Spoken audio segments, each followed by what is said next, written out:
Bonsoir à toutes et à tous. Maintenant, nous allons corriger le deuxième examen du devoir de contrôle numéro 1.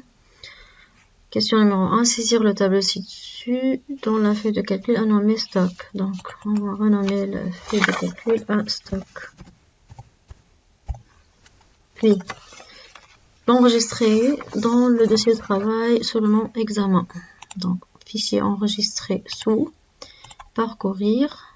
Dossier de travail dans le lecteur C2 points, bac 2025, dans le dossier portant votre nom et prénom, on appelle le classeur par examen.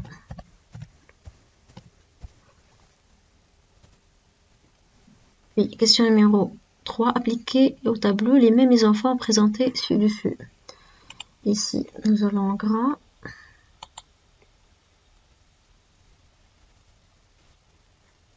Et en fond. Puis ici, il y a une fusion. Un gras aussi, un fond. Il n'y a pas de fond. Ici, il y a un fond et gras. Et centré. Aussi, il y a un retour à la ligne. On voit les lignes automatiquement. Puis ici, c'est à droite, à gauche plutôt, à gauche, à droite ici, et à gauche. Ici, il y a une fusion jusqu'à la colonne D. Ici, une fusion aussi, jusqu'à la colonne D aussi.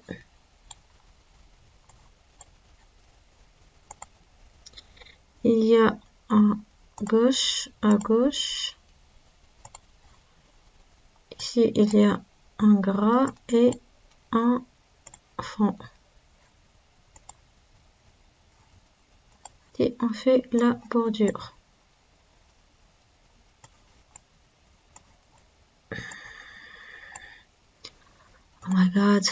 Oh my god, la souris est endommagée.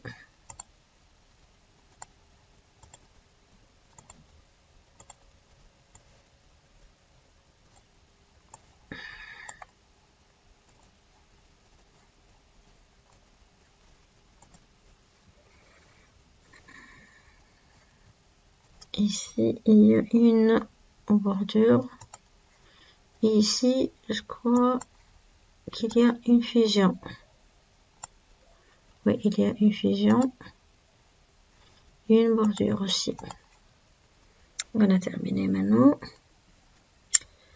Remplir la colonne catégorie, sachant que le prix un produit est de catégorie A si le prix il est supérieur strictement à 1,5. Sinon, il est de catégorie B.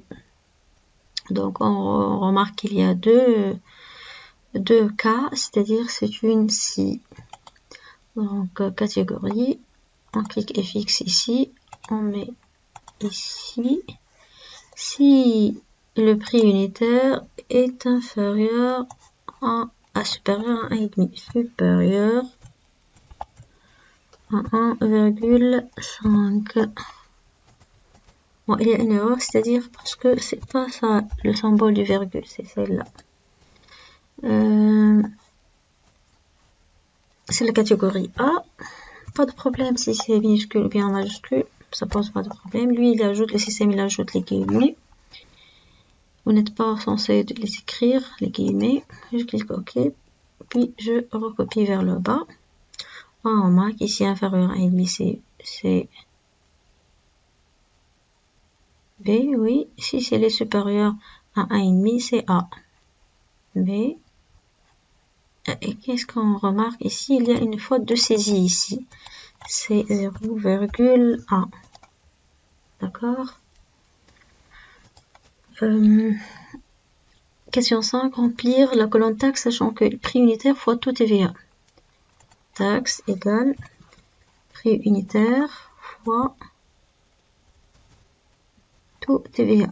On remarque que tout TVA est fixe pour toutes les taxes. Donc, on va on a utilisé l'adressage absolu, bien mixte, pour fixer le numéro de ligne. On rajoute $1 devant numéro de ligne. Parce que lorsqu'on va recopier la formule, le numéro de ligne, c'est lui qui va changer. Pour cela, on doit le fixer. Entrée, puis on recopie vers le bas. Question numéro 6. Prix de taxe compris égale prix unitaire plus taxe. Donc, égale prix unitaire plus taxe. Entrée, recopier vers le bas. En utilisant une fonction prédéfinie, remplir la cellule E9 par la somme des quantités de stock de catégorie A. Ici, somme suivant une condition, c'est-à-dire seulement pour les catégories A. Donc, somme suivant une condition, c'est une fonction somme si. On va calculer la somme des quantités en stock. Non, on va commencer par la plage des critères, les catégories.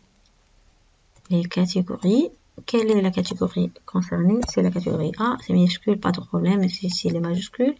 Puis la somme place, c'est-à-dire la plage dans laquelle on va calculer sa somme, la somme des quantités.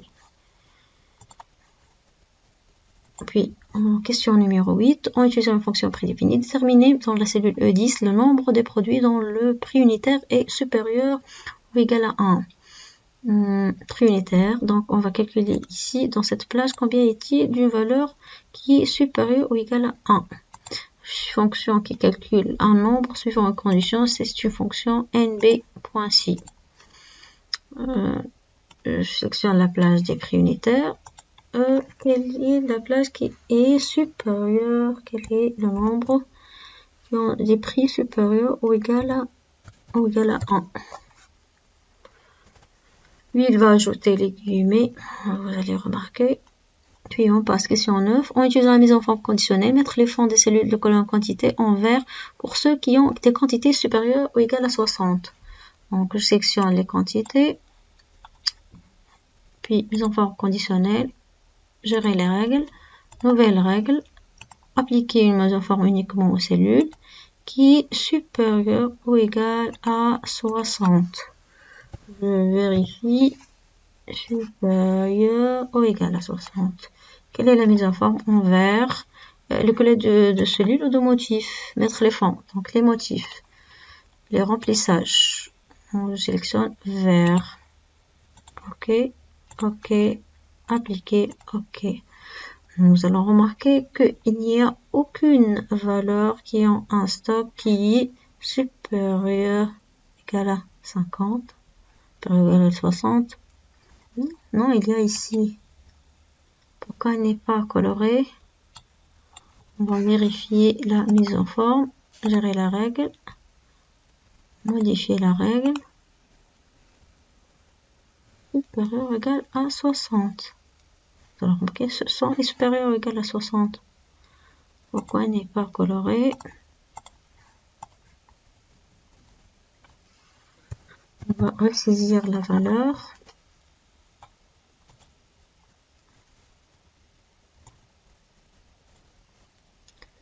Les informes conditionnelles, on va effacer la règle, puis on va répéter. OK. On sélectionne les quantités en stock. Puis, mise en forme conditionnelle, gérer les règles, nouvelle règle, uniquement qui contiennent supérieur ou égal à 60. On écrit 60. La mise en forme, c'est un remplissage en vert. OK. Appliquer. OK. Vous allez remarquer que c'est bien coloré. Mais tracer sur une nouvelle feuille de calcul la représentation graphique des quantités en stock en fonction du code produit. Quantité en stock, fonction code produit. Donc, je sélectionne code produit, touche contrôle, puis quantité en stock, puis insertion sous forme de barre et en titre fiche de stock en ajoutant légende et étiquette de données. Fiche de stock, donc ainsi, je vais choisir barre. Barre